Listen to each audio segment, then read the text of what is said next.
Muy buenos días o muy buenas tardes, según corresponda, a todas las personas que se conectan a la clase 26 del curso sobre Estado de Derecho, Constitucionalismo y Derecho Internacional de los Derechos Humanos, impartido por el CEDID y la Facultad de Ciencias Jurídicas y Sociales de la Universidad Austral de Chile. En esta oportunidad, que es la última clase de nuestro largo curso que comenzó ya por marzo de este año, estamos con el profesor Pablo Contreras, quien expondrá sobre desafíos y oportunidades del cambio constitucional. El profesor Contreras es doctor en Derecho y máster en Derecho de la Universidad de Northwestern, es abogado de la Universidad Alberto Hurtado y en esta oportunidad expondrá alrededor de 40 minutos y luego tendremos, como siempre, una ronda de preguntas y de debate, para lo cual ustedes podrán escribir o enviar sus preguntas en el chat o pedir también la palabra para dar su pregunta a través del micrófono. Profesor Contreras, le agradecemos enormemente su tiempo, su disposición para acompañarnos en este curso y tiene su tiempo. Muchas gracias, Alejandro, y gracias a todos, a todas, a todos aquí quienes están acá.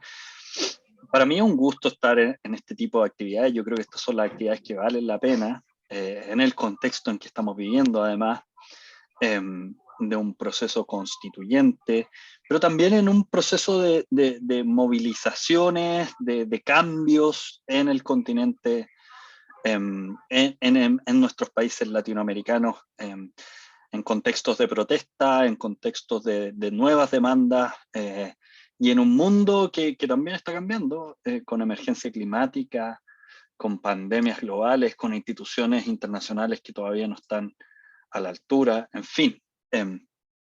Creo que son tiempos interesantes, como reza la maldición china, y que debiésemos tratar de aprovecharlos a través de ver algunos de estos contenidos, del diálogo, de la conversación, y yo espero que podamos tener eso. A mí me han pedido hoy día hacer un tema que es muy, muy complicado. El cambio constitucional, desafíos y oportunidades, obviamente se refiere al cambio constitucional chileno, al proceso constituyente chileno, que yo he estado estudiando y siguiendo a través de otros temas y otras plataformas, y voy a intentar conectarlo con la temática del curso, de este programa. Traje una presentación para estimular algunas conversaciones y obviamente feliz de compartir todo lo que pueda y de plantear distintos puntos de vista sobre esta materia. Creo que obviamente lo que yo les traigo puede ser que no satisfaga todas las dudas o preguntas o comentarios que quieran hacer. Esto es una propuesta, ¿ok? Si quieren plantear otros temas, yo feliz de poder conversarlo. He estado siguiendo muy de cerca el proceso. De hecho, tenemos con una profesora de la Universidad Austral, con Viviana Ponce de León, tenemos un podcast que se llama Hoja en Blanco y que va siguiendo semana a semana lo que va pasando en el proceso constituyente. Entonces, estamos muy, muy arriba y quiero traer alguna de esa contingencia para discutir en términos un poquito más reflexivos y académicos de algunas cosas que están pasando. ¿Ok? Bueno, voy a compartir pantalla con esto. Ustedes, si quieren, si quieren interrumpirme entre medio, abran el micrófono, todas esas cosas, o van poniendo ahí en el chat comentarios entre medio. Yo voy a tratar de ir leyendo todo eso a medida que vamos conversando y planteando los distintos temas. ¿Ok? Bueno, a ver, el cambio constitucional, desafío y oportunidades. Ahí está también mi sitio web por si alguien quiere ver otras cosas. Yo creo que el cambio constitucional que estamos viviendo en Chile puede ser estructurado a través de dos líneas, ¿ya? Primero, a propósito de una restauración democrática y la discusión sobre la nueva constitución. Y segundo, a través de un mecanismo a través de un pie de imaginación constitucional para el nuevo ciclo. Tratar de pensar un poquito fuera de nuestra caja chilena, bien criolla, bien atrapada, bien encerrada que ha tenido, poca apertura al derecho comparado, al derecho internacional de los derechos humanos, ha sido tensionado, friccionado y que requiere pensar en nuevas coordenadas este tipo de problemas, ¿ya? Estas son las propuestas que les traigo. Obviamente, como les decía, esperemos que podamos conversar de esto y otros temas, pero creo que son coordenadas claves para entender en dónde estamos y cuáles son ciertos objetivos primarios y hasta dónde podemos proyectarnos y cómo podemos proyectarnos mucho más allá de una mera reconfiguración democrática en nuestro país. Yo lo primero que les quiero plantear es una cuestión básica, y que a diferencia de otros países de la región, en el caso chileno, nosotros venimos de una constitución que llamamos la Constitución de 1980, pero que en realidad es un decreto ley número 3464, dictado por la Junta de Gobierno. Esa es la constitución que nos rige, que después le cambiaron la firma al año 2005 a través de un decreto supremo número 100, dictado por el Ministerio Secretaría General de la Presidencia del gobierno del expresidente Lagos, pero no cambió la norma original, digamos, sino que solo la reformó. Y esto es importante tenerlo presente porque nuestra constitución chilena es una constitución desde el punto de vista de su origen, pero también de sus instituciones, una constitución que no ha permitido el desarrollo democrático de nuestro país. Y aquí desarrollo democrático obviamente en el amplio sentido de la palabra, no solo el funcionamiento de instituciones de democracia representativa clásicas, que de hecho hasta el 2005 ni siquiera las teníamos, pero también de una práctica política que ha tenido una serie de cortapisas desde el punto de vista de la teoría democrática. Nosotros tenemos una constitución que impide una deliberación democrática por las instituciones que contiene. Aquí yo creo que quien ha hecho, ha popularizado el problema constitucional y lo ha identificado correctamente ha sido el concepto de las trampas de la Constitución de 1980, y ese concepto de trampas es también expresado en el libro de Fernando Atria de 2013, en la Constitución tramposa. Ojo, el mismo Fernando había reconocido que varias de estas cosas que ya decía venían de antes. Y efectivamente es la discusión sobre los enclaves autoritarios de la Constitución del 80, que durante mucho tiempo fueron el principal punto de atención de las fuerzas políticas llamadas así de centro izquierda o progresista, sobre todo desde el origen de la Constitución de 1980. Estos eran los enclaves autoritarios, ya en el grupo de los 24, este grupo de constitucionalistas, tanto de la democracia cristiana hasta de partidos de izquierda, que ya antes de que se dictara la Constitución del 80 planteaban que había que tener una nueva constitución distinta al proyecto constitucional de la dictadura militar, que además el contenido de ese proyecto constitucional tenía componentes eminentemente autoritarios, y uno se olvida de estas cosas, pero hasta hace 16 años atrás en Chile teníamos senadores designados, comandantes en jefe de las Fuerzas Armadas que no eran removibles por la autoridad democrática, es decir, que se mandaban solos, y solos porque eran puros hombres, hasta el día de hoy siguen siendo puros hombres. Teníamos un Consejo de Seguridad Nacional que podía intervenir en la política pública, en la política democrática, con una serie de prerrogativas que fueron modificándose el 89 y el 2005, pero además teníamos senadores vitalicios, en fin, teníamos una serie de mecanismos que impedían denominar la democracia chilena como democracia. Entonces, cuando uno escucha ese eslogan, no son 30 pesos, sino que son 30 años, bueno, fíjense que de los últimos 30 años, solo la mitad hemos tenido el ejercicio democrático con ciertas instituciones mínimas, desde el punto de vista de qué equivale como una democracia representativa. Antes de eso, en los primeros 16 o 15 años, digamos, de dejada la dictadura, teníamos una democracia protegida, en donde los garantes de la institucionalidad eran las Fuerzas Armadas y Carabineros de Chile.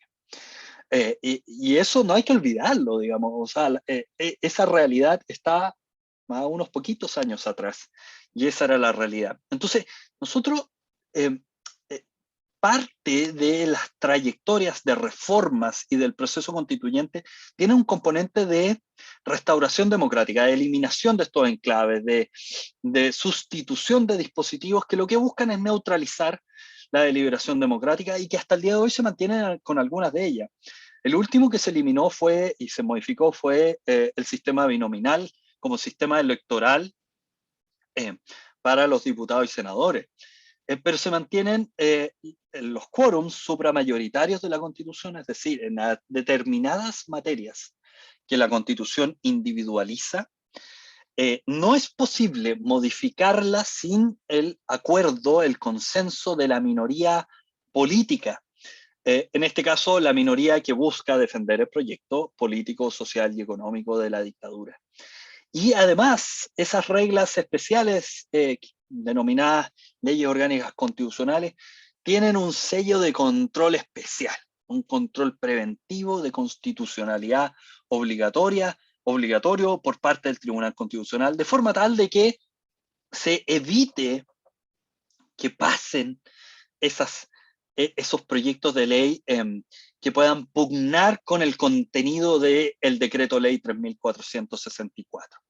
¿Y cómo se llama esta armadura, estas trampas, con una metatrampa o un metacerrojo, como dice Fernando, a través de reglas especiales de reforma constitucional, específicamente un super quórum de 2/3, que nuevamente a una minoría muy pequeña le da el poder de bloqueo de cualquier reforma que no sea consensuada con ellos, sobre todo ellos y algunas pocas ellas.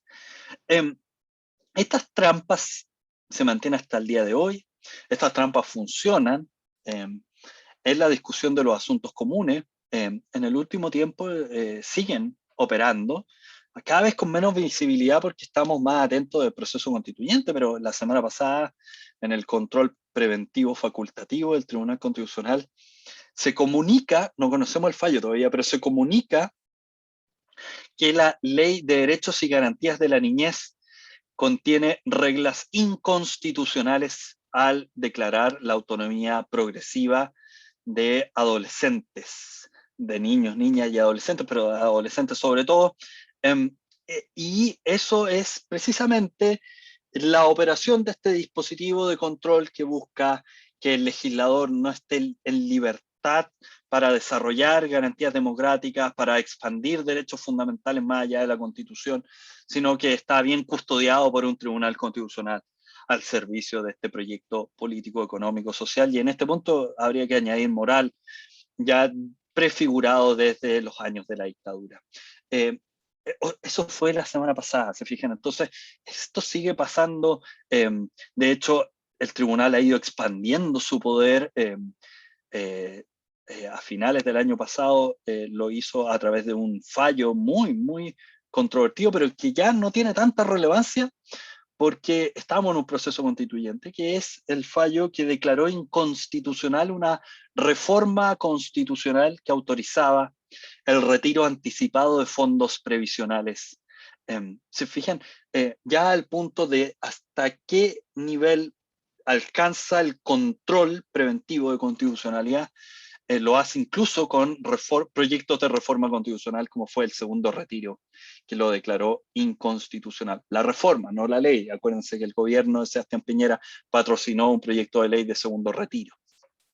Por eso existió ese segundo retiro. Y eso en el proceso constituyente, esta circunstancia de enclaves, de trampas, se enfrenta con lo que hemos conocido como hoja en blanco. La hoja en blanco es una metáfora, no es una tabula rasa, no es una cuestión que no tenga ningún contenido, que no mira a la tradición, que no mira a las obligaciones internacionales, sino que es una metáfora que explica lo siguiente, que cuando discutimos sobre los contenidos de un nuevo texto constitucional, lo hacemos sin que opere por defecto la Constitución de 1980. Lo hacemos como una metáfora de potestad constituyente y no una potestad de reforma. En la potestad de reforma, si no alcanzamos el quórum que exige la Constitución, pues bien, sigue rigiendo la norma vigente. En el caso de una Constitución que se decide en una hoja en blanco, esa Constitución vigente no es la norma por defecto, sino que para poder crear una nueva norma constitucional tenemos que alcanzar los 2/3 de los convencionales constituyentes en la convención. Y por lo tanto, lo que no alcance ese quórum no va a quedar en las reglas de la actual constitución, sino que va a quedar para la potestad de reforma constitucional posterior o para las futuras leyes que se tengan que dictar. Entonces, es una cuestión muchísimo más acotada. No significa que no hay tradición constitucional chilena, no significa que no hay otras obligaciones internacionales, sino que simplemente designa que cómo metafóricamente opera la potestad constituyente. Y esto, ahora que sí conocemos la composición de la convención, es súper significativo porque si bien la regla de adopción de las nuevas normas constitucionales son 2/3 de los convencionales en ejercicio, es decir, 103 convencionales deben estar de acuerdo en aprobar una nueva norma, una norma para ese nuevo texto constitucional.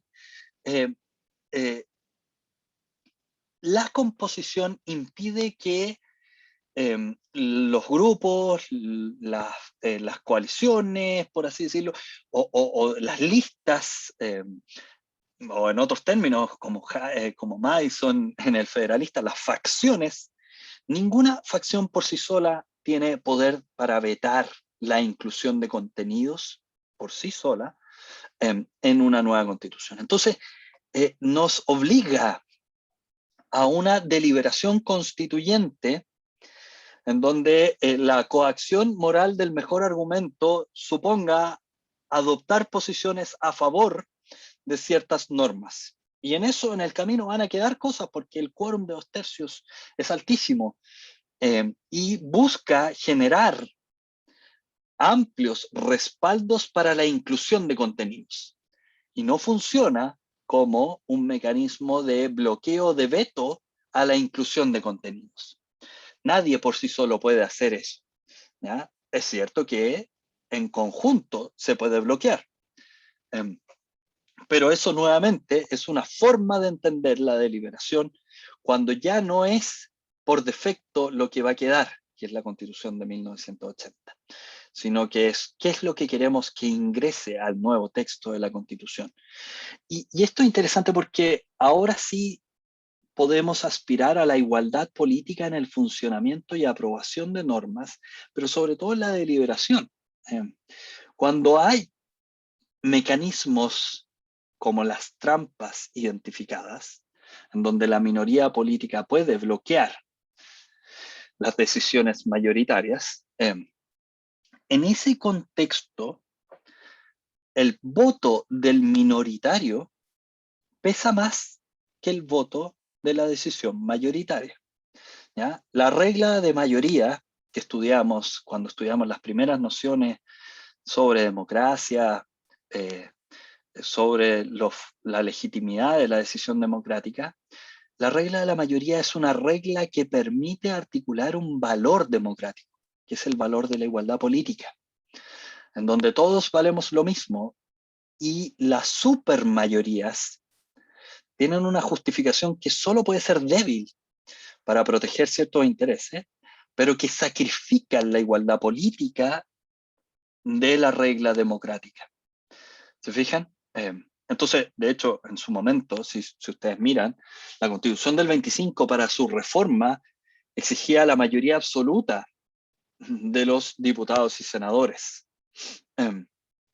No exigía 3/5 o 2/3 como esta constitución, porque pensaba en la clave democrática en donde no hubiese un sector que por sí solo pudiera bloquear la reforma. Ahora, durante la Constitución del 25 hubo muy pocas reformas constitucionales, gran parte de los proyectos políticos se desarrollaba a través de normas legislativas, la configuración de partidos en el Congreso a partir de los 3/3 era difícil que un tercio por sí solo pudiera alcanzar la mayoría absoluta, requería alianzas amplias en términos democráticos, pero eso facilitaba también el diálogo y forzaba a generar espacios en donde un sector u otro tenía que cruzar las fronteras de su facción para alcanzar los votos necesarios y aprobar por mayoría.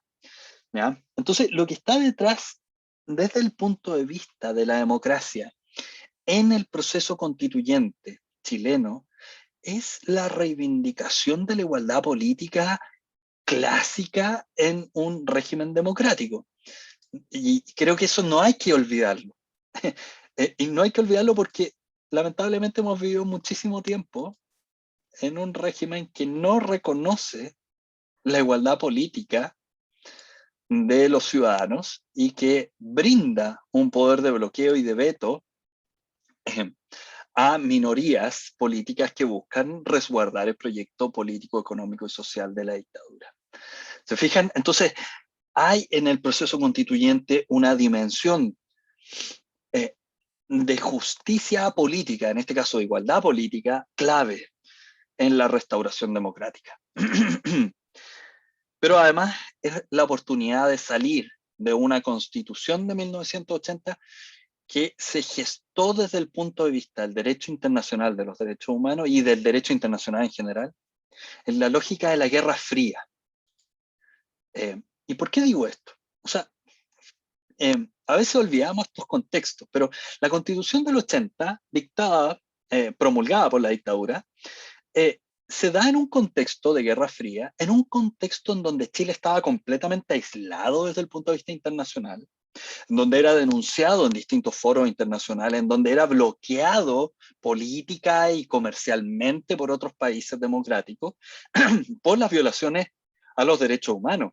Es una constitución trasnochada, surge, o sea, se aprueba en 1980 y sin embargo sus reglas sobre derecho internacional parecen no dialogar con la Carta de Naciones Unidas, con los tratados internacionales más relevantes de derechos humanos. Uno mira la Constitución del 76 de Portugal o la Constitución del 78 en España, y son constituciones que sí tienen esa perspectiva del derecho internacional. Esta es una constitución que estaba encapsulada en la lógica nacional, pero no era casualidad, el contexto explica por qué está encapsulada, digamos, porque quienes la dictan están encapsulados, porque quienes la dictan son denunciados, apuntados con el dedo en foros internacionales, digamos, porque quienes la dictan son responsables de las violaciones de derechos humanos en el territorio. Entonces, no es una constitución que se abre al derecho internacional de los derechos humanos, al derecho internacional en general.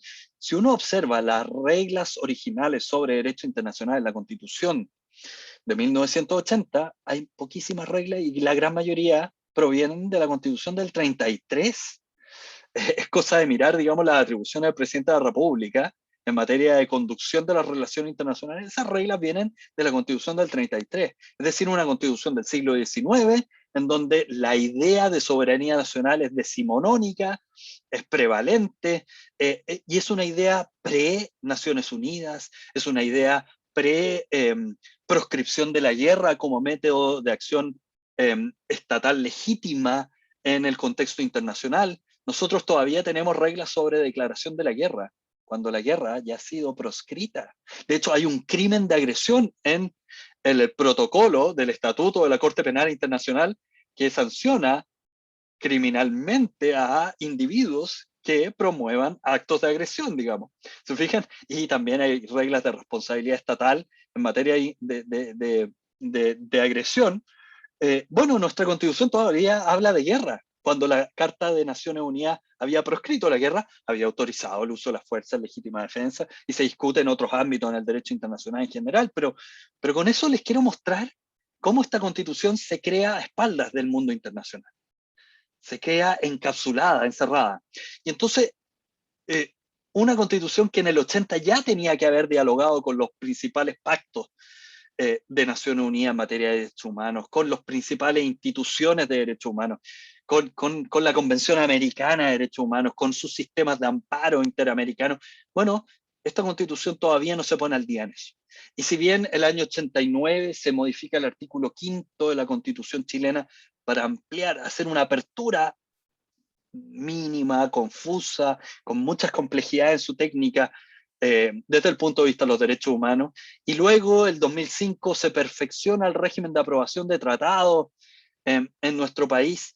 Bueno, pero eso es totalmente insuficiente de cara a los desafíos que estamos viendo hoy día, ¿ya? Entonces aquí hay un punto en que partimos demasiado atrás, y que vale la pena considerarlo. Entonces, fíjense, esto es mucho más allá de lo que ha ocupado gran parte de la literatura constitucional chilena sobre el derecho internacional de los derechos humanos, mucho más allá de la jerarquía de los tratados, de si los tratados tienen rango constitucional en Chile. Yo sé que para varios de las personas latinoamericanas que están acá en este foro hoy día, esto es noticia pasada. Si hay alguien de México, esto está resuelto hace 10 años muy, muy claramente en el artículo primero de la Constitución mexicana. La Constitución de Argentina lo resolvió hace 25 años, 26 años, con reglas especiales.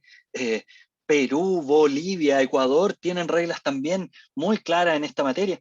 Nosotros todavía, buena parte de la literatura chilena constitucional sobre esta materia discute sobre los tratados, su jerarquía, y tenemos que discutir mucho más sobre eso si queremos realmente subirnos al carro. Fíjense, solo en derecho internacional de los derechos humanos, ¿vamos a hablar solo de tratados o de otras fuentes formales de derecho internacional? ¿Qué pasa aquí con la costumbre? ¿Qué pasa con las sentencias de tribunales como la Corte Interamericana? ¿En qué pasa sobre reglas de jus cogens, el derecho internacional imperativo? ¿Se fijan? O sea, hay mucho más. ¿Qué decir del soft law? Mucho más polémico también. Pero aquí hay una conversación para el siglo XXI, para Chile. No tratar de resolver el problema técnico de la jerarquía de los tratados, que es una cuestión que llevamos bastante tiempo litigando en tribunales, tanto en el TC como en los tribunales superiores de justicia. Bueno, también hay que resolver el tema jerárquico, sigue siendo un problema, bueno, tenemos que resolverlo. Pero después hay una serie de técnicas de internalización. ¿Qué hacemos con los principios interpretativos que han ido desarrollando estas instituciones, organismos internacionales? El famoso principio pro persona, eh, como forma de coordinación o armonización entre el régimen internacional y los niveles domésticos o municipales de derecho, como es el derecho nacional chileno. Insertamos ese tipo de técnicas. Hay algunos estados que han apuntado a esa forma dialógica de internalización, o derechamente mencionamos algunas cuestiones que la literatura internacionalista ya ha pasado por alto a propósito de la pluralidad de regímenes políticos, como la especie entre monismo y dualismo del derecho internacional y del derecho internacional. Este tipo de discusiones hoy día son trasnochadas para nosotros, o sea, son trasnochadas para otros, pero para nosotros todavía son pertinentes, digamos, porque no lo tenemos resuelto, porque nuestra constitución es muy mezquina desde el punto de vista del derecho internacional de los derechos humanos. Y luego tenemos garantías de internalización. ¿Cómo lo hacemos que esto realmente tenga mecanismos de control interno, que no sea meramente identificación de normas primarias o de ciertas obligaciones de derechos humanos, sino que lo conectamos con lo que hacen las instituciones de defensa de los derechos humanos, o, por ejemplo, con los dispositivos que hemos diseñado para el control concreto de los derechos fundamentales en Chile? Por ejemplo, si insertamos el derecho internacional de los derechos humanos y decimos, la Convención Americana y sus derechos rigen directamente y a nivel constitucional en la Constitución de Chile eso significa que también se puede interponer una acción de protección por un derecho que está en ese tratado, aunque no haya quedado en el catálogo de derechos fundamentales de la nueva Constitución. Y ahí empieza, digamos, la forma de garantizar la internalización de los derechos. ¿O lo vamos a dejar afuera? Solo el catálogo constitucional es el protegible o garantizable a través de este tipo de acciones o recursos. Y después tenemos otra serie de efectos que obviamente esto impacta en las competencias de los órganos del Estado. Aquí yo creo y este es uno de los temas que algunos pocos constitucionalistas, en este caso una constitucionalista con apertura al derecho internacional, Constanza Núñez, ha ido trabajando, que es ir más allá de la discusión sobre la jerarquía, adoptar a prácticas dialógicas, en donde el nivel nacional dialoga con el nivel internacional, y eso supone técnicas de coordinación. Constanza Núñez, por ejemplo, en este caso, propone la inclusión del principio pro persona en la Constitución. Ahí más abajo está la referencia exacta para que ustedes las tengan después. Esto desde el punto de vista del retraso constitucional chileno de cara al proceso constituyente. O sea, tenemos una constitución que tiene dificultades para realizar el principio democrático por las trampas que contiene, afectando la igualdad política de las personas.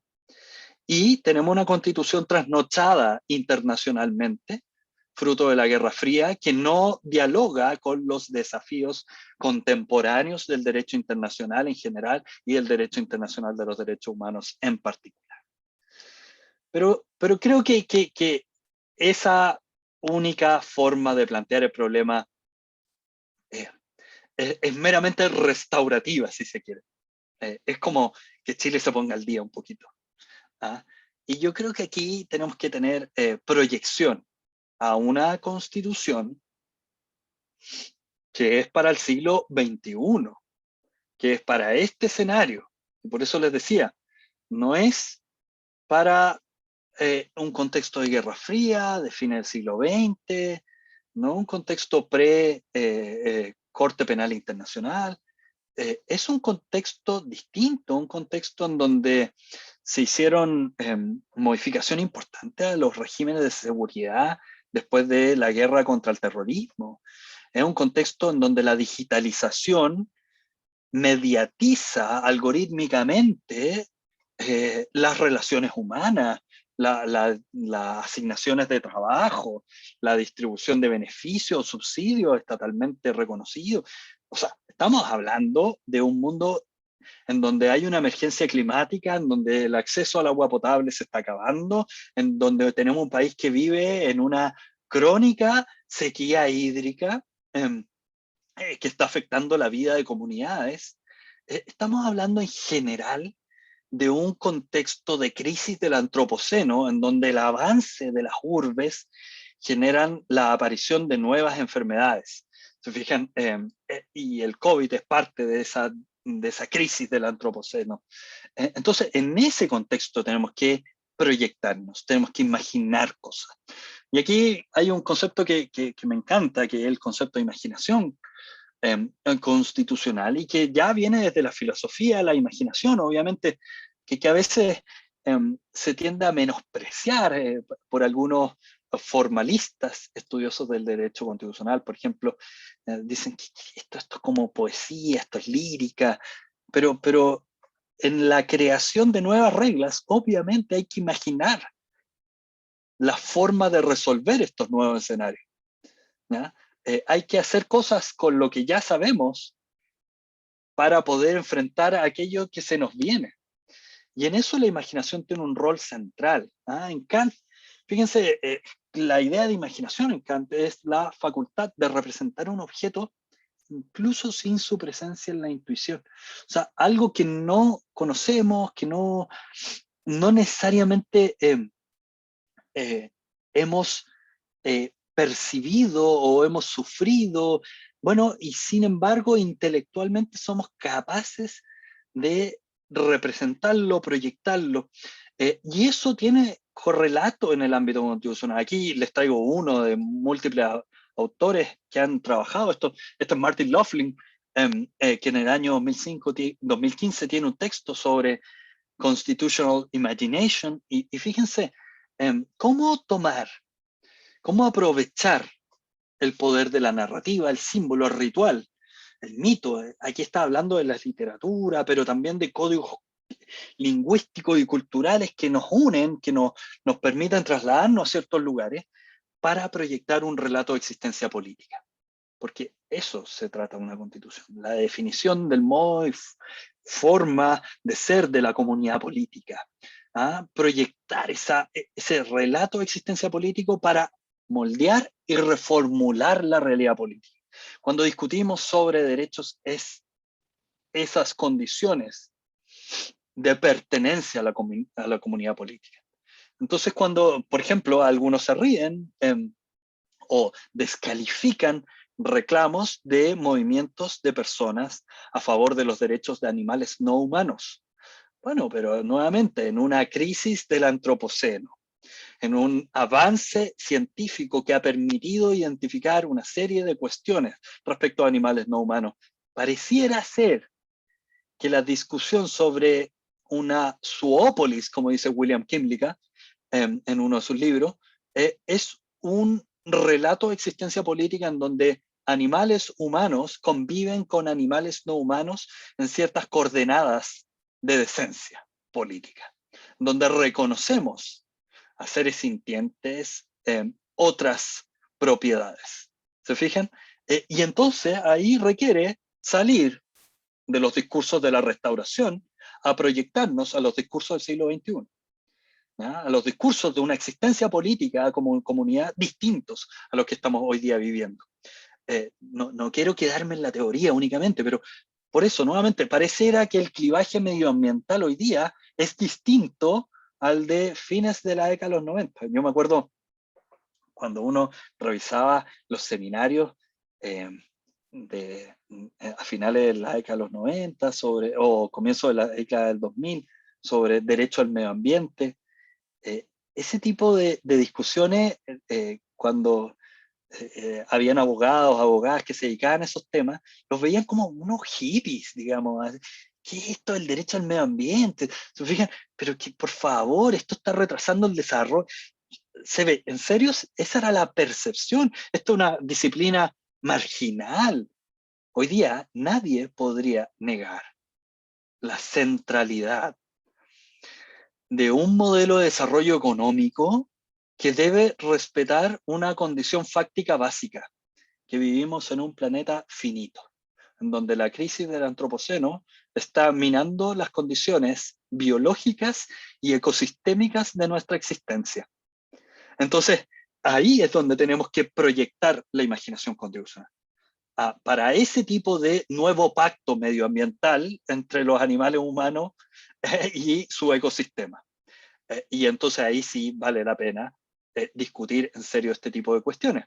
¿Ya? Entonces, ¿por qué planteo esto? Porque yo quiero que ustedes no queden con la impresión de que algunas personas van a descalificar agendas constituyentes, diciendo de que eso no es lo relevante, o eso lo debería tratar la ley. Bueno, yo creo que tenemos que tener una deliberación sobre qué es y qué no es constituyente, o qué es y qué no es constitucional.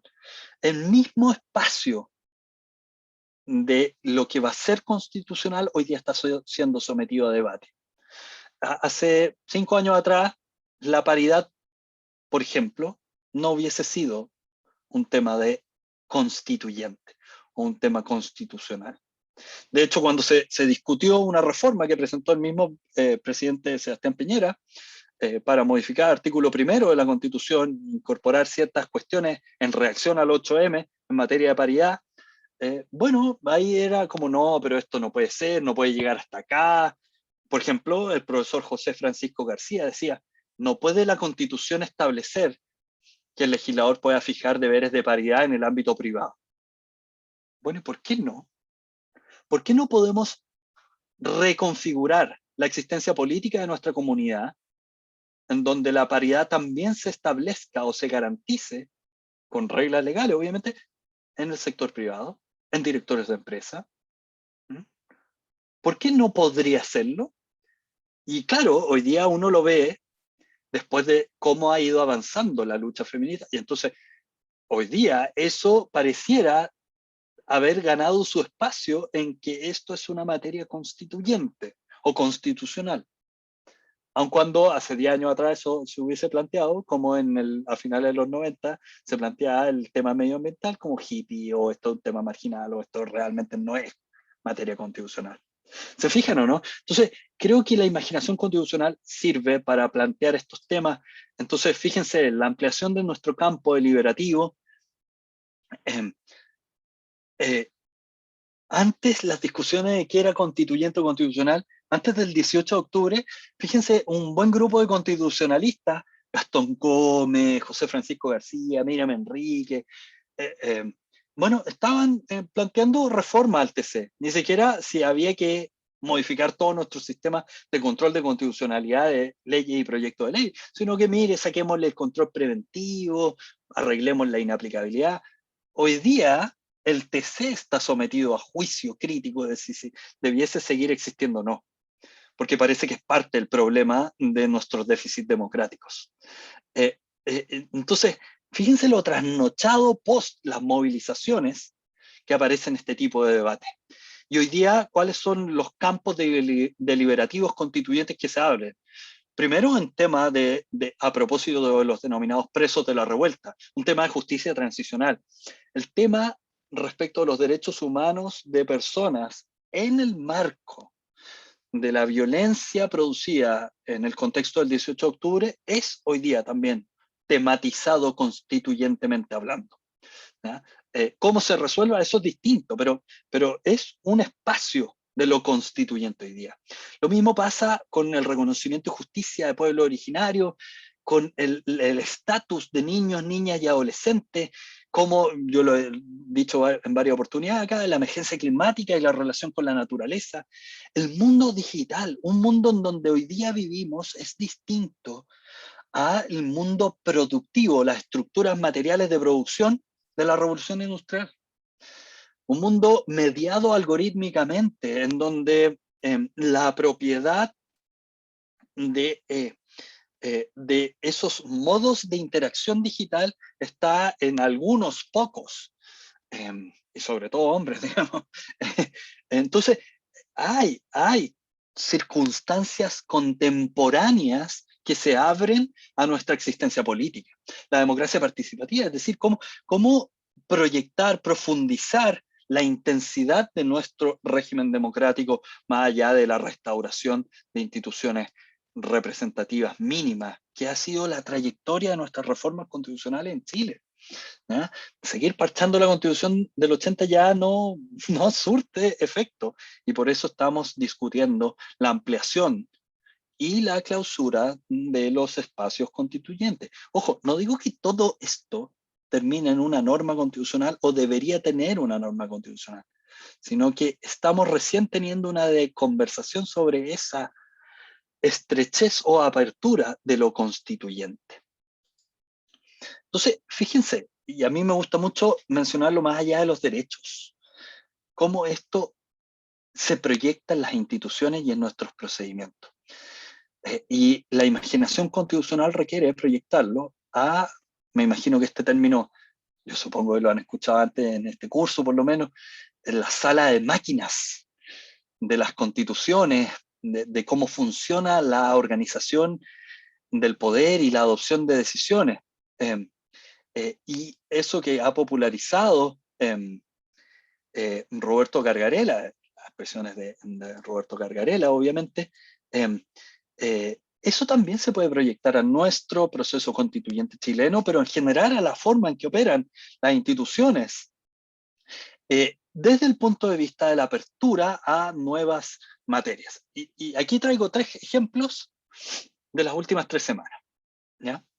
En donde esto está siendo discutido, disputado, ampliado, restringido, en tensión, en fricción, pero está emergiendo nuevas prácticas políticas en este punto que tienen relación con la protección de derechos humanos. Fíjense, y con el funcionamiento de un régimen democrático.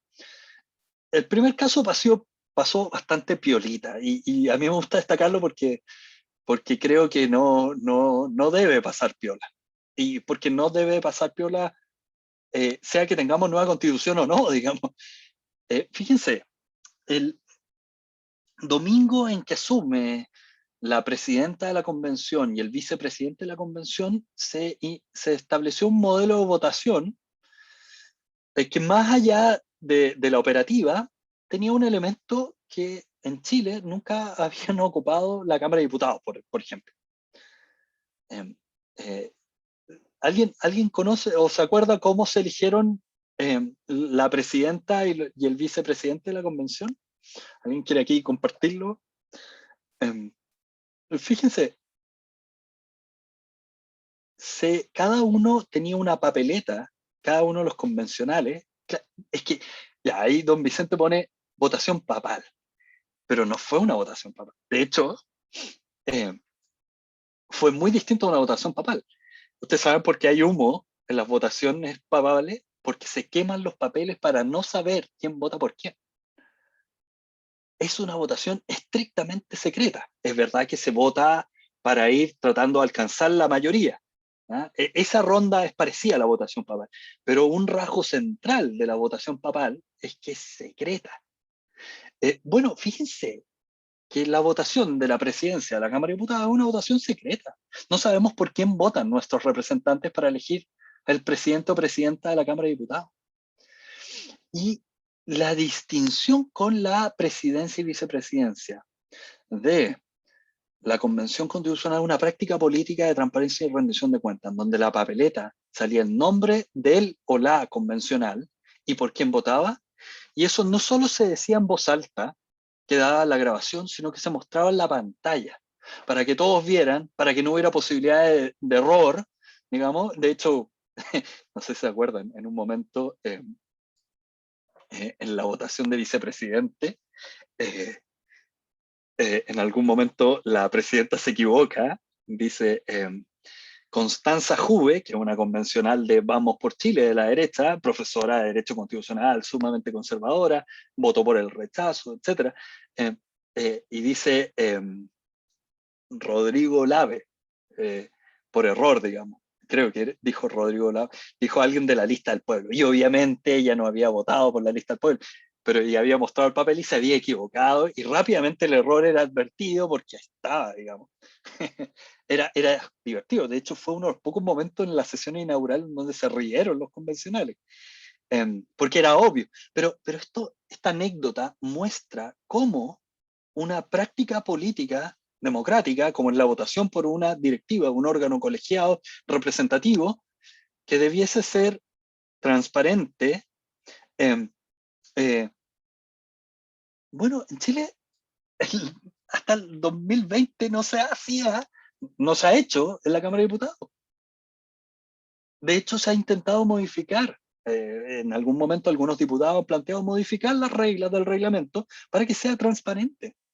Entonces, aquí hay un ejemplo de sala de máquinas que va cambiando. El proceso de adopción de decisiones va cambiando para incorporar nuevos estándares en la decisión política. Eh, eh, Luego tenemos un debate que apareció antes de la instalación, pero que se reforzó, y ahora esta semana tuvimos una polémica al respecto del uso de lenguas originales de los pueblos originarios, de las primeras naciones. Y aquí hay una discusión sobre una sala de máquinas plurinacional que en Chile no tenemos. Y entonces cuando la convencional Linconao, la Machi Linconao, toma la palabra y hace su intervención en Mapuzungún, lo hace en su lengua, reivindica el estatus de su lengua, eh, inserta una cuña de tensión política para que eso sea reconocido. Eso es lo que está haciendo, está activando el debate, está friccionando el debate para que eso sea reconocido, para que dialoguemos en términos equivalentes. Ese punto, fíjese, sin esta convención y sin una nueva sala de máquinas en donde hay representantes con escaños reservados que llegaron ahí y que pudieron plantearlo, nunca hubiese sido tematizado y nunca lo fue tematizado antes, de que la forma de comunicarnos en la toma de decisiones políticas requiere el reconocimiento del otro, en este caso de los pueblos originarios, y requiere un reconocimiento lingüístico básico.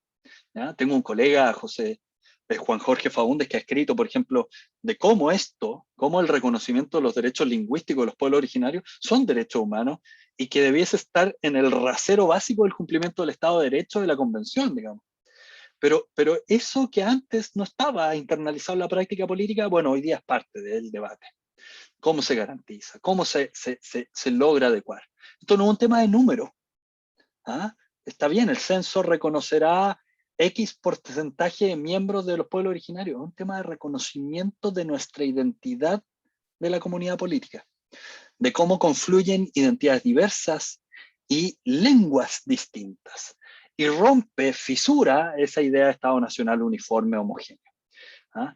Y el último tema que les traigo, para que lo discutamos, es el caso de la paridad, que está súper, oye, me estoy pasando muchísimo. Voy a cerrar este caso y quiero que nos abramos la conversación. Fíjense, esta semana hubo una discusión muy interesante en materia de paridad. Que, insisto, hace 3 años atrás, cuando el presidente Piñera planteó su reforma, no tenía el piso político de la reflexión que hoy día estamos teniendo. La paridad, y esto así ha pasado en el derecho comparado, puede interpretarse de 2 formas. ¿Ya? En el reglamento de las normas provisorias de la Convención se estableció que las comisiones de la Convención Constitucional tenían que estar integradas paritariamente. Eso se podía interpretar de una forma, de que estuviera un hombre y una mujer, que fue como se interpretó en la mayoría de las comisiones y después como se zanjó en la comisión de reglamento. Pero en la comisión de reglamento plantearon una advertencia de que la paridad no era estrictamente que hubiese esa diferenciación de sexo, sino que la paridad es un dispositivo de reivindicación de la lucha feminista por la postergación estructural histórica injusta de el acceso de mujeres a espacios de decisiones y a espacios de poder. Por lo tanto, la paridad debía ser entendido como un piso y no como un techo. Es decir, que al menos siempre tiene que haber una mujer y que nada impedía que pudiesen haber 2 mujeres como coordinadoras de las comisiones. ¿Ya? En esa disputa, que todavía está vigente, en esa disputa se zanjó por la votación mayoritaria como un hombre y una mujer.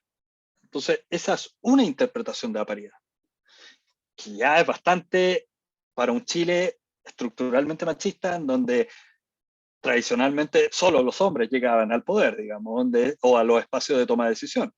Pero claro, en una convención paritaria esto es distinto. En una convención en donde las reglas de procedimiento y de integración de instituciones se hace paritariamente, entonces empieza a ser distinto y empieza a abrirse los espacios posibles de lo constituyente. Y por lo tanto, algunos plantean que esa no es la interpretación correcta de la paridad. Y de hecho, se formalizó una solicitud a la directiva, a la convención, para que se anule la votación de la comisión de reglamento y se adopte el otro criterio de paridad, esta idea de paridad como piso.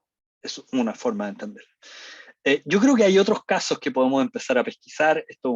Son 3 ejemplos para mostrarles los desafíos del cambio constitucional. Yo les traje también algunos temas a propósito de otras formas de garantía de los derechos, pero no me quiero comer todo el tiempo y quiero dejar espacio. Sé que hay algunas preguntas en el chat y quiero evitar que se me pasen y obviamente que tengamos un debate ahora. A ver, la primera pregunta que tenía era doña Natalia Barrera. ¿Qué opina sobre la discusión respecto de los conflictos de interés de quienes solicitarán audiencias públicas en la Convención Constitucional? Se lo voy a dejar al final, es un tema que me tocó escribir una columna de opinión. Yo tengo una posición súper específica sobre esto. Creo que es una mala regla de las normas provisorias de la Convención pero déjeme dejarlo hasta el final porque no es tanto sobre derechos humanos. A ver, don Mauricio Tardones, ¿encuentra peligroso eliminar el TC? Respuesta para todos los chilenos que siempre estamos llenos de miedo. El cambio constitucional introduce incertidumbre eh, eh, en la configuración de instituciones, obviamente. Yo creo que la incertidumbre es una gran oportunidad cuando estamos acostumbrados a una certidumbre que no es ni democrática ni respetuosa de los derechos humanos. Eso quiero plantearlo desde ya, digamos. No creo que el Tribunal Constitucional haya estado al servicio de la democracia en su praxis o de la defensa de los derechos humanos, y por eso mencionaba cómo es parte del engranaje de las trampas constitucionales que impiden la deliberación democrática correcta en un Estado y cómo ha servido para proteger el proyecto político, económico y social de la dictadura. Entonces, eliminar el Tribunal Constitucional puede contribuir a nuevas prácticas que generen democracia y protección de derechos humanos, puede ser. Pero más que eliminarlo, la discusión es sobre el diseño institucional que queremos tener para eventualmente reconocer la revisión judicial de leyes o de proyectos de ley. ¿Ya? ¿Por qué?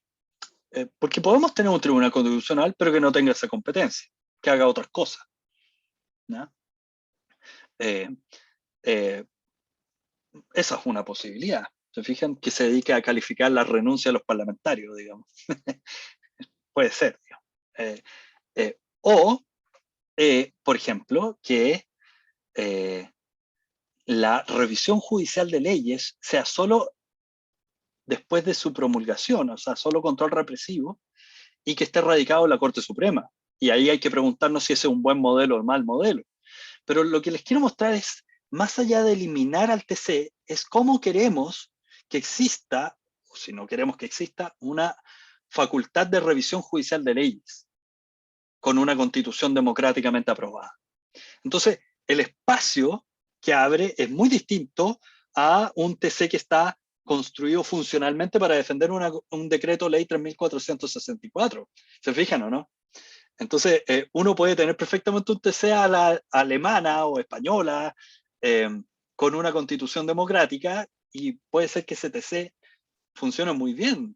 De hecho, vengo de otra clase, en un magíster que dictamos junto con la Universidad de Oviedo, y en España el TC funciona como un mecanismo de garantía de derechos humanos. Bueno, en Chile eso no es necesariamente así, o es altamente discutido, digamos, criticado. Entonces, más allá de la eliminación, es cómo se configura la institución y se diseñan esas competencias desde el punto de vista de una reconstrucción constituyente. Entonces, yo creo que es mejor, viendo nuestras instituciones, que esa facultad no quede en el TC. ¿Eso significa que hay que eliminar el TC? Bueno, hay otras cosas que podrían quedar ahí o no. Es súper discutible. Tampoco tengo una posición de principio sobre esas otras cosas. Pero creo que no ha contribuido al desarrollo o profundización democrática la praxis de este TC en esa materia. Ahora, si usted me dice, bueno, pero hagamos un TC totalmente distinto, bueno, puede ser que ahí sí tengamos eso, con una constitución totalmente distinta, etc. A ver, déjeme seguir. Quería consultarle, doña Constanza Castillo, si se ha planteado alguna posibilidad de incorporar las voces de niños, niñas y adolescentes en el proceso constituyente. Sí, efectivamente. Se ha planteado. Se ha planteado y solo quiero mencionarlo. Obviamente una cosa es que se haya planteado y otra cosa es que efectivamente se vaya a meter en el reglamento, no. Eso está por verse, digamos. Pero, por ejemplo, en el podcast que hacemos, la profesora Ponce de León ya recomendó un insumo que está circulando, que también lo recomiendo. Espérenme 2 segundos, ahí está. Voces constituyentes, metodologías con niños, niñas y adolescentes para el proceso constituyente. Recomiendo ese insumo, lo recomendamos ayer en el podcast. Después les voy a dejar el podcast y cuentas de Twitter y todas esas cosas, etc. Entonces, aquí creo que hay hartas alternativas para hacer esto, ¿no? No sé, o sea, yo veo a mis hijos, yo les enseñaría proceso constituyente con los octonautas, no sé, o sea, se puede hacer esto. ¿Ah? Tenemos unos libros, no sé, tenemos el libro El país de los ratones, y que mi hija entiende perfectamente la dinámica del país de los ratones, o tenemos otro libro, un cuento infantil que se llama ¿Qué puede hacer un ciudadano? Y que muestra una serie de cuestiones que son virtudes cívicas que tienen que ser aprendidas desde pequeño y que creo que además se pueden incentivar en la sala de máquinas, o sea, en la participación dentro del proceso constituyente. Así es como uno aprende haciendo cosas. Entonces hay un ejemplo de eso. Aquí, don Felipe Salazar, bueno, se sumaba a la pregunta, don Matías Álvarez. ¿Qué cambio concreto, más allá de la mera enunciación de derechos sociales a consagrar, sugiere que los convencionales tengan a la vista para hacer operativa esta sala de máquinas? Muy buena pregunta. Yo creo que hay que pensar en serio las garantías institucionales de los derechos fundamentales, ¿ya? Y aquí hay que resolver cuestiones que no tenemos tanta masa crítica. Por ejemplo, si vamos a crear una defensoría del pueblo o de los pueblos, hay que ver cómo eso institucionalmente dialoga con un Instituto Nacional de los Derechos Humanos, una Defensoría de la Niñez, con otras agencias que también tienen competencias para proteger derechos, aunque sea indirectamente. Creo que ahí hay mucho de sala de máquinas para trabajar, ¿me entienden? Y esto es importante porque es una propuesta, la Defensoría del Pueblo, es una propuesta que varios constituyentes han propiciado. De hecho, por ejemplo, era una de las promesas de campaña del vicepresidente Baza. Esta es una de las cuestiones que en el proceso participativo de la expresidenta Bachelet en materia de instituciones tenía altísimo respaldo participativo ciudadano, o sea, y que sin embargo el proyecto constituyente de Michelle Bachelet no incorporaba, digamos. Pero es un punto que es relevante. Ahora, eso tiene que hacerse de forma tal de que dialogue con una institucionalidad actual. Vamos a absorber en el defensor del pueblo o la Defensoría del Pueblo ciertas atribuciones que hoy día están en el INH, si no, ¿por qué? O cómo coordinar eso. Me parece que eso es una discusión más fina de diseño institucional, o si se quiere, de sala de máquinas, que es relevante. Porque cuando tú tienes muchas instituciones que hacen muchas cosas, también, eso es como, ¿han escuchado? Divide y vencerás. Bueno, a veces eso lo que hace es debilitar instituciones y garantías institucionales de derecho. A veces es mejor tener una institución muy potente, con buenas herramientas, facultades a veces depende, sancionatorias, qué sé yo, y más que desperdigar en distintas agencias con dudosa independencia, con mecanismos mucho más soft, qué sé yo. Entonces, ahí a propósito de la pregunta de don María Álvarez, yo creo que efectivamente eso era algo que traía también en una lámina, así que le agradezco la pregunta. Doña Cecilia Tello pregunta, la dignidad humana se sustenta en derechos y deberes. Sin embargo, hoy vemos un notorio avance legislativo en el establecimiento de derechos. Yo no estoy tan seguro en eso. ¿Ah? De hecho, el artículo 19 de la Constitución solo ha sido modificado incluyendo derechos solo en dos oportunidades: la libertad de creación artística y el derecho a la protección de datos personales. Entonces, al menos empíricamente eso es dudoso, digamos. Pero independiente, hay un discurso a favor de la inclusión de nuevos derechos y en eso sí estoy de acuerdo. Pero una gran ausencia en normar sobre deberes ciudadanos. Por ejemplo, cuidar el medio ambiente, colaborar con el semejante. ¿Cuál es su opinión al respecto? Yo creo que aquí hay una cuestión interesante desde el punto de vista de cómo se estructura el discurso de derecho, pero también la pertenencia a la comunidad política, ¿ya? El discurso de deberes se ha utilizado preferentemente por quienes buscan negar la protección de derechos, o equipararlo, o empatarlo, digamos, ¿ya? Es una forma retóricamente tramposa de impedir la inclusión de ciertos derechos que quizás debiésemos tener hace mucho tiempo en la Constitución. el derecho a huelga, el derecho a la vivienda, cosas que no están en la Constitución de 1980, porque nuevamente está una Constitución súper trasnochada. Pero lo que usted plantea es interesante porque son obligaciones o deberes en el contexto del desarrollo de algunos elementos valiosos que hemos fraseado como derechos. Cuando usted dice cuidar el medio ambiente, lo hemos fraseado como el derecho a un medio ambiente, libre de contaminación o limpio. ¿Se fijan o no? Que de ellos surgen deberes, por ejemplo, a proyectos de gran inversión, está claro. Y eso requiere articulación legislativa y requiere garantías institucionales de protección del derecho, etc. Pero no significa que por el hecho de frasearse como derecho, se omiten los deberes asociados a la realización del derecho, por quien le corresponda, digamos. Entonces, creo que es importante ir despejando ese tipo de cuestiones, ¿ya? Ahora, generalmente los deberes se piensan en otros contextos, y aquí hay una discusión súper potente. Los deberes democráticos, como por ejemplo que hoy día está discutiendo el Congreso Nacional sobre el retorno al voto obligatorio. Ese es un deber democrático, ese ya no es un derecho, no se frasea como derecho, sino como una obligación de concurrir a votar. Y ahí es distinto. Y ahí sí hay un deber con la comunidad política configurado como tal, digamos. Hoy día tenemos en la ley deberes como ser vocal de mesa si uno es llamado, salvo que se excuse legalmente, digamos. Y nadie cuestiona que eso sea un deber, digamos.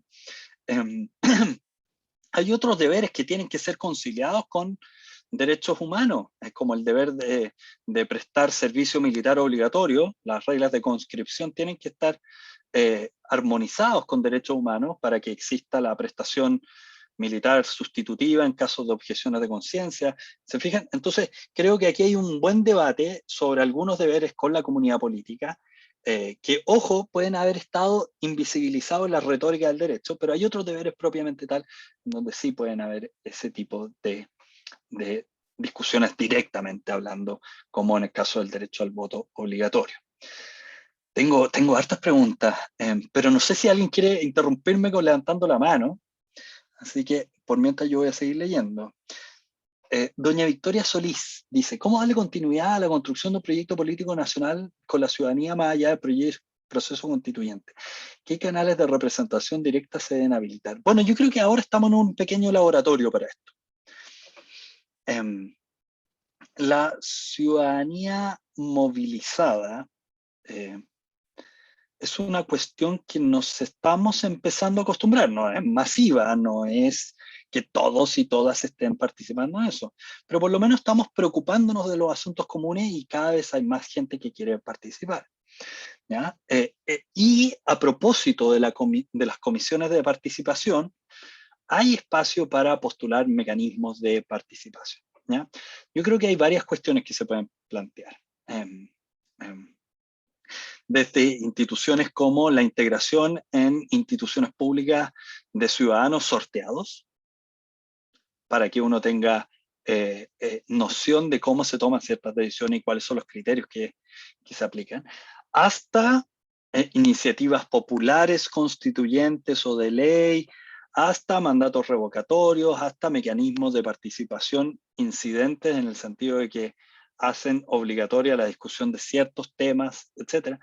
Creo que ahí hay varios canales que se pueden ensayar en la discusión constituyente y que después pueden proyectarse en el tiempo, ¿ya? Entonces ahí para que lo tengamos presente.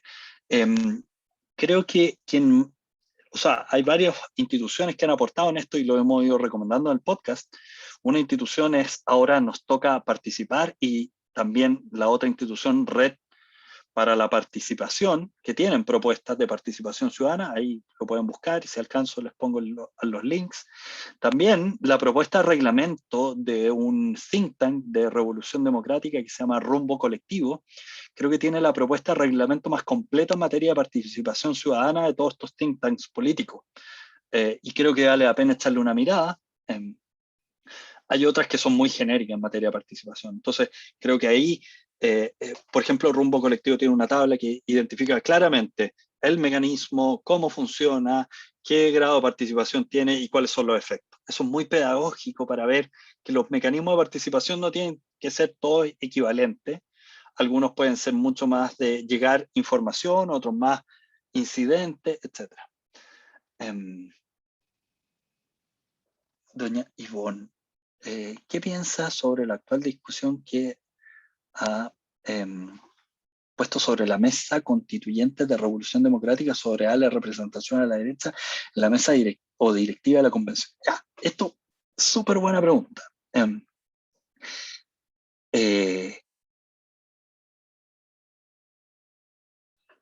Una es la respuesta de cómo queremos diseñar una institución como la directiva de la convención, y otra el tema táctico político, ¿ok? No es que le quiera sacar el poto a la jeringa, como decimos los chilenos, a este segundo tema, pero déjeme plantear esto desde el punto de vista acá. Las estructuras colegiadas de dirección son estructuras que buscan satisfacer determinados fines, ¿ya? Primero de inclusión, ¿ya? De que no sea solo el que ganó la votación mayoritaria el que manda, digamos, o pone los tiempos, o fija la agenda, se fijan, ¿no? Sino que eso sea discutido en términos más consensuales posible. Entonces, para eso incluimos distintas personas. ¿Se fija? Si quizás no hubiese llegado una presidenta del pueblo mapuche a la convención y hubiesen llegado 2 hombres, de la región metropolitana, bueno, quisiéramos tener mucha más representatividad en el órgano directivo, ¿se fijan? Entonces, los órganos directivos colegiados, cuando son diseñados con esos fines de inclusión, buscan meter personas de distintos trasfondos, de distintas coaliciones políticas, etc. Si eso es bueno o malo para la eficacia de la convención es otra discusión. De hecho, es mucho más eficaz que mande una sola persona y que tenga un equipo técnico a su cargo, a veces, y por eso algunos modelos de dirección son pensados unipersonalmente, pero los modelos que son colegiados y que responden a distintos fines de representación, lo que buscan es que todos se vean al menos escuchados y representados en la decisión directiva, ¿ya? Ese es como desde el punto de vista de los fines o los ideales de la institución. Ahora, desde el punto de vista de la táctica política, es otra discusión que puede empalmar o no con eso. ¿Conviene para un sector de la izquierda o de la centroizquierda meter a alguien de derecha para que después no puedan reclamar o para que no se puedan desmarcar, o es mejor tenerlo adentro porque igual no tienen un tercio para bloquear? ¿Se fijan? Eso es discusión de táctica política que obviamente se mezcla con el diseño de instituciones. ¿Ah? Pero son otras las razones y son otras las lógicas. A veces son de acumulación del poder o de distribución o de poder indicarlo, oye, pero ustedes también fueron parte de esto, o el único que se negó fue él, ¿ya? Qué sé yo. Entonces, respecto de esa discusión, creo que a mí me parece correcto lo que han ido avanzando la directiva, de ampliar la directiva de la presidenta y vicepresidenta, ampliar la directiva para que haya más sectores representados. Creo que nosotros tenemos en Chile un problema de fractura democrática en los dispositivos de representación, y entonces ampliarlo para tener, aunque sea un órgano un poquito más ineficiente, si se quiere, porque consensuar toma tiempo, creo que vale la pena desde el punto de vista de, de sumar legitimidad a las decisiones que se adoptan. Eso desde el punto de vista de lo que veo, ¿ya? Ahora, en eso se mezclan muchas consideraciones de táctica política que obviamente están detrás, y que obviamente no hay que hacerse los lesos, si esto también es política, ¿eh? Pero creo que vale la pena también tener una evaluación racional del diseño de instituciones con ciertos parámetros técnicos básicos, ¿ya? Doña Silvina, muchas gracias por el comentario. Don Vicente tiene 2 preguntas, quiero ver si hay más preguntas, si hay más preguntas. Ya, nos quedan 9 minutos. Yo voy a tratar de responderle a todos y no me olvido la pregunta de conflicto de interés, ¿ya? Don Vicente, ¿qué opina respecto a la propuesta de que los medios de comunicación ingresen a las discusiones de la convención? ¿Existe un riesgo de tergiversar las discusiones y posturas?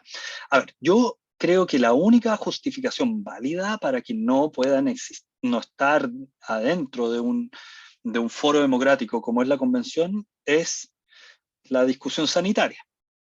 O sea, eso de hecho ha hecho que no puedan estar algunos asesores, otros equipos técnicos, ha dificultado el trabajo de la convención. O sea, las restricciones de aforo por razones sanitarias me parece una razón válida para limitar al personal estrictamente necesario el funcionamiento presencial.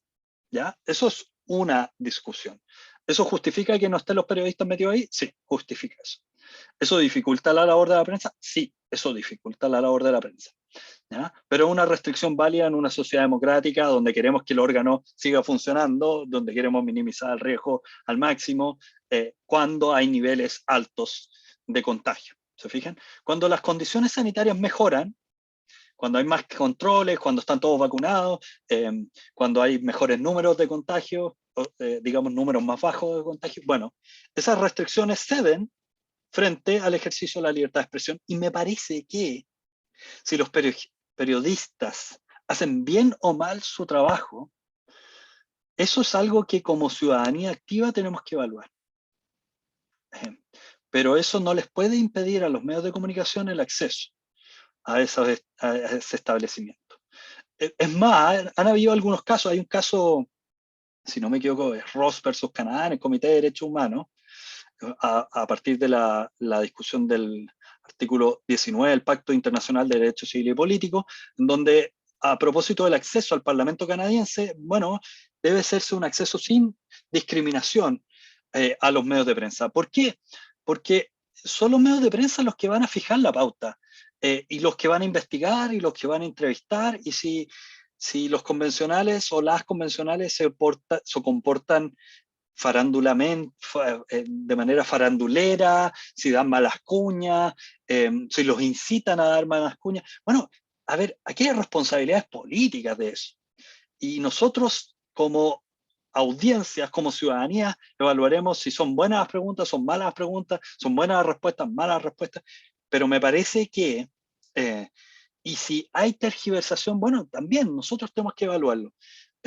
Eso es parte de los medios de comunicación. Me imagino que medios de comunicación que no les gusten posiciones, comillas, de izquierda, van a poner el titular que pongan, digamos. Y los medios de comunicación de izquierda que no les gustan posiciones de derecha o que hayan quedado personas de derecha en la directiva, van a poner otros titulares o van a hacer otras preguntas o van a hacer otros comentarios, pero eso es parte de una discusión pública, amplia, plural, etcétera. ¿Ya? Eso no resuelve el problema de nuestros medios de comunicación, sí, es cierto, pero me parece que no hay razones para impedir el acceso a periodistas. Y eso es importante desde el punto de vista de lo que estamos conversando. Y creo que hay que también asumir las consecuencias. O sea, hay constituyentes que a veces dicen cosas que después se arrepienten. Que están empezando a aprender de qué se trata, digamos, su actividad de representación política. Y eso es parte también del desafío. No es culpa de los periodistas, digamos. Me parece que no es una razón, o sea, a ver, desde el punto de vista de los derechos fundamentales, no hay una razón para restringir la libertad de expresión fundado en que el criterio editorial podría sesgar o tergiversar la información, porque no hay una razón o una verdad absoluta de cómo debe plantearse esa información. Esa es mi posición desde el punto de vista jurídico, si se quiere, de la restricción a la libertad de expresión en este caso. ¿Ya? Respecto a la segunda pregunta, en eso no tengo una opinión formada todavía, don Vicente, sobre si es el sistema de votación de mayoría absoluta o integración por patrocinio. No he revisado todas las propuestas, prefiero no arriesgarme. Bueno, le agradezco ahí, doña Cecilia, el agradecimiento, doña Camila, muchas gracias, doña Javiera también, muchas gracias, doña Priscila. Saludos desde Bolivia, don Gustavo, saludos aquí, yo estoy en Santiago. ¿Qué tipo de prácticas garantistas se puede implementar para garantizar el ejercicio de los derechos fundamentales de la nueva Constitución Política de Chile? Bueno, algo de esto estábamos hablando, de las garantías. Yo creo que primero nosotros tenemos un déficit de garantías institucionales que debiésemos aprovechar de resolver. Y segundo, hay que modificar nuestros dispositivos procesales, como la acción de protección. que ha tenido resultados muy deficientes en materia de protección de derechos fundamentales. Hay otras instituciones, por ejemplo, la acción antidiscriminatoria, que procesalmente no es sensible a los intereses de las víctimas de violación a los derechos humanos. Y hay otros dispositivos que sí funcionan, como el procedimiento de tutela de derechos fundamentales en el ámbito del derecho al trabajo. Entonces, ¿por qué? Porque precisamente están procesalmente estructurados en favor de la parte débil de la contratación. Yo creo que ahí es donde tenemos que, como decimos en buen chileno, entrar a picar, entrar a fijar nuevas reglas, nuevos estándares. Creo que además que Constanza Núñez hace un buen punto desde el punto de vista de coordinar el régimen internacional con el régimen nacional, constitucional, a través de la inclusión de un principio como el principio pro persona. Creo que eso no exime muchas dificultades que tiene ese principio, pero un avance interesante desde el punto de vista de las garantías. Mi impresión es que las garantías institucionales son muy relevantes y nosotros tenemos un déficit importante. No tenemos instituciones autónomas que defiendan a las personas como consumidores, como en el acceso a servicios básicos, la superintendencia que sancionan a sanitarias que dejan días, semanas sin agua potable a una ciudad. Bueno, me parece que ahí tenemos un déficit institucional importante en la defensa de derechos, como el derecho al agua potable, digamos. Entonces, creo que ahí hay mucho por hacer en nuestro país. Don Elías, ahí está. Doña Ivonne, de nada por la respuesta. Doña Victoria, muchas gracias. Don Juan Pablo, gracias. Estamos tratando de hacer lo que podamos, pero este tema da para todo. Yo traje algunas propuestas, obviamente. Gracias, los saludos de Colombia. Bueno, no sé si hay más dudas o preguntas. Creo que he contestado todo, salvo lo de conflicto de interés, lo voy a decir ahora. En las reglas provisorias de la convención, hay una regla que dice que las comisiones podrán votar mayoritariamente los grupos o entidades que tienen conflictos de interés. Esa regla es deficitaria por dos razones. Primero, porque no nos dice qué entiende por conflicto de interés de entidades, y segundo, no nos dice cuál es la consecuencia de esa votación mayoritaria. ¿Ya? Ahora, yo creo que esa regla es impracticable. ¿Por qué? Primero, porque toda entidad, o sea, a ver, primero, las reglas sobre conflicto de interés son reglas que se aplican a las autoridades que toman decisiones. Están previstas para garantizar la imparcialidad de la autoridad que adopta una decisión, la independencia, que no tome una decisión de forma parcial vulnerando el principio de probidad. Entonces, por ejemplo, si yo tengo que decidir algo que afecta el patrimonio de mi cónyuge, obviamente estoy comprometido en mi juicio, y mi juicio no es parcial, no es imparcial. Entonces, para eso está pensada las reglas de conflicto de interés. No está pensada para quienes quieren promover un interés o los terceros que participan en un procedimiento de toma de decisiones. En el caso de los grupos que piden audiencias en la convención, es obvio que si yo voy, yo persigo mi interés, si va a un sindicato, persigue el interés de sus trabajadores, si va a una ONG medioambiental, persigue intereses medioambientales, si va a un gremio de empresarios también, una iglesia evangélica persigue su interés, en fin, todos tenemos un interés. Es imposible negar que quienes piden participar en esa audiencia e influir en la decisión tienen interés. Entonces esa regla, al decir que las entidades pueden tener conflicto de intereses, está haciendo algo que es inaplicable. ¿Ya? Y lo segundo es que no nos dice qué es lo que puede hacer la decisión mayoritaria. Si va a vetar el acceso de una ONG medioambiental, o de un grupo de empresarios, o de una iglesia, o de un académico, entonces lo que está haciendo es coartando el debate democrático pluralista. Lo que esperamos en la convención es que lleguen todos, todas y todos, digamos. Que llegue la ONG medioambiental y que llegue el gremio de mineras o de pesqueras o de forestales y todos planteen su argumento y que a partir de eso se tome una decisión. ¿Ya? Y lo importante es saber cuáles son los intereses que están representando.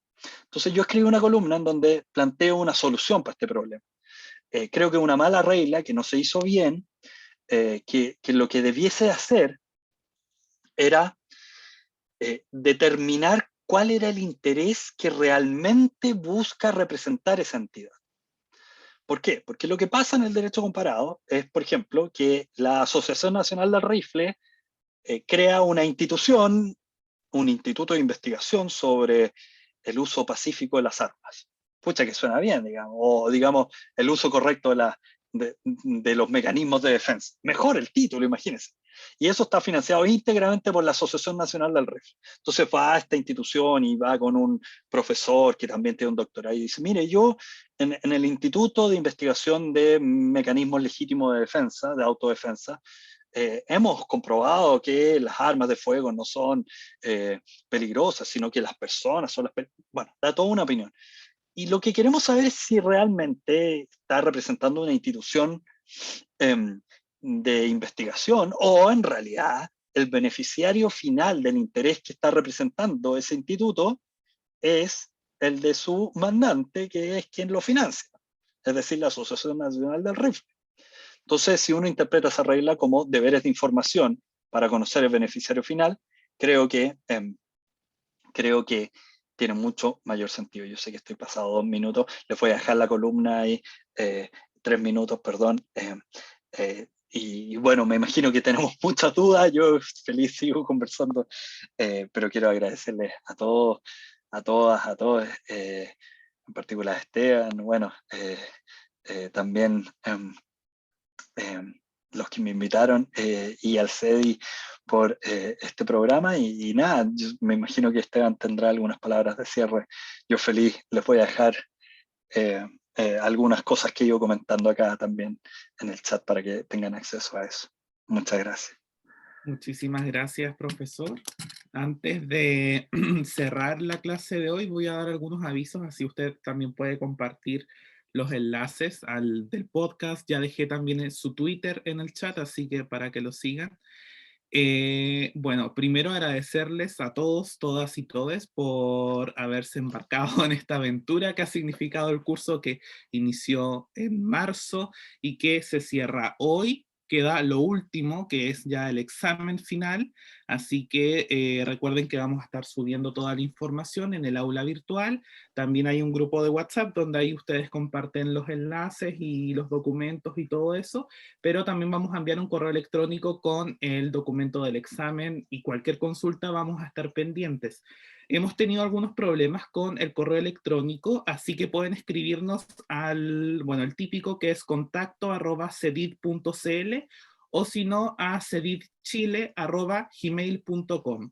En cualquier caso, vamos a estar pendientes los días del examen que se va a desarrollar desde el lunes 9 de agosto a las 3 de la tarde Chile continental, al viernes 13 de agosto a las 23:59 horas Chile continental. Cualquier duda, como les señalé, nos escriben y no sé si Alejandro les comentó, pero este fin de semana deberíamos estar enviando el Excel con el tema de las asistencias. Profesor, le dejo unos minutos para que pueda despedirse de los alumnos y las alumnas. No, muchas gracias. Nada, pues, tienen mis datos ahí, ya compartieron el Twitter, yo suelo tuitear harto, cosas más o menos académicas, igual ahí está la foto de mi perrita, pero nada, y que les vaya muy bien, ojalá terminen súper bien el curso, creo que esto vale la pena. Em, y que ojalá mantengan el interés. Creo que está pasando cosas interesantes en Chile con el proceso constituyente y creo que vamos a tener la posibilidad de intervenir además. Entonces, nada, pues, nada, ojalá que mantengan ese interés, feliz de haber podido participar en esto, muy orgulloso de que sean estudiantes de Derecho, de la Facultad de Derecho de la Universidad Austral, la promotora de una serie de redes para que se generen nuevas alianzas en pro de la democracia y los derechos humanos. Creo que eso es loable de por sí. Así que, nada, que les vaya muy bien y bueno, cualquier cosa ahí me pueden contactar por el sitio web o por Twitter, en fin, que les vaya muy bien. Muchas gracias, profesor. Gracias a todos, todas y todes. Y nos vemos en una próxima oportunidad. Que les vaya muy bien en el examen también, que se viene la primera semana de agosto. Hasta entonces.